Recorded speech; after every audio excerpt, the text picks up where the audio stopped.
పశ్చిమ గోదావరి జిల్లా నర్సాపురం బలందర్ రేవులో విహెచ్పి బజరంగ దళ్ ఆధ్వర్యంలో వశిష్ఠ గోదావరికి అఖండ హారతి ఇచ్చారు.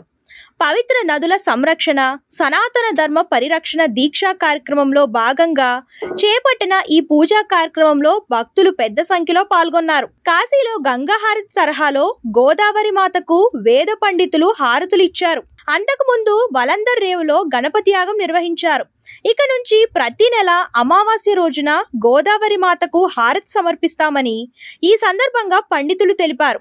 మనం భారతీయ సంస్కృతి సాంప్రదాయాల పరిరక్షణలో భాగంగా భారతీయ సాంప్రదాయకమైనటువంటి అనూచాన ఆచారాలని సాంప్రదాయాలను గౌరవించుకుంటూ మన నర్సాపురంలో ఈ అగ్ని ఆరాధన, సూర్య ఆరాధనతో పాటుగా ప్రకృతి ఆరాధన అనేటటువంటిది అత్యంత ప్రాశస్త్యంగా మన భారతీయ సంస్కృతిలో భాగంగా ఉంది. కాబట్టి దీనిని మనం పాటించుకుంటూ ఈ నర్సాపురం ఈ వశిష్ఠ గోదావరి దగ్గర మనం ఈ అమ్మకి గోదావరి మాతకి అమావాస్యన హారతి ఇచ్చుకునేటటువంటి సాంప్రదాయాన్ని మళ్ళీ పునఃప్రారంభం చేసుకున్నాం.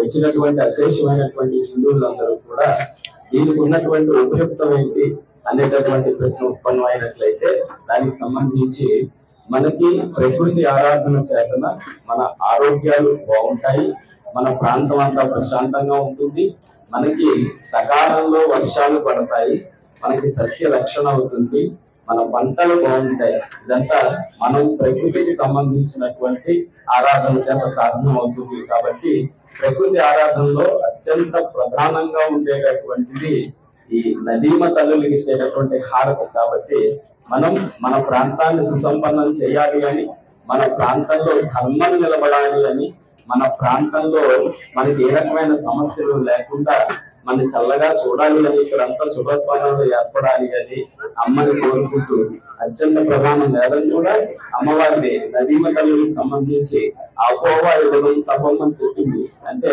నీళ్ళే అన్నిటికీ సమాధానము ప్రాణాధారం అని చెప్పింది. కాబట్టి దానిలో భాగంగా మనం ఈ తగ్గ హారతి అనేటటువంటి దానిని ఇస్తున్నాము. ఇది ప్రతి అమావాస్యకి ఈ ప్రాంతంలో ఇక్కడ జరుగుతూ ఉంటుంది.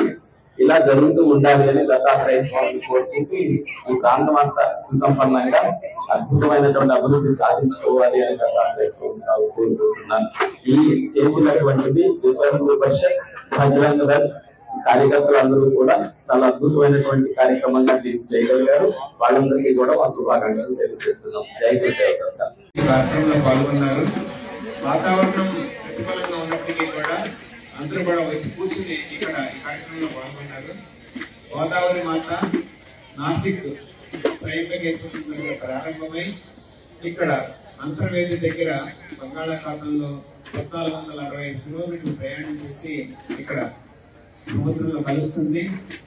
ఈ పవిత్ర నది ఇక్కడ ప్రవహిస్తుంది. కాబట్టి మనం అందరూ కూడా ఈ నదీ ప్రవాహ ప్రాంతంలో ఉన్నటువంటి కేవలం మానవులే కాదు, పశుపక్షాదులు అన్ని జీవరాశులు కూడా జీవించడానికి ఒక ఆధారంగా ఉంది. కాబట్టి గోదావరి మాత కృతజ్ఞతలు తెలియజేసినటువంటి కనీస బాధ్యత అనేటువంటితో మన సనాతన సంస్కృతి సంప్రదాయాలు వాటిని నిలబెట్టడం కోసం మన హిందూ సమాజంలో వాటి యొక్క జాగృతను తీసుకురావడం కోసం ఈ రోజు కార్యక్రమం ఏర్పాటు చేయబడింది.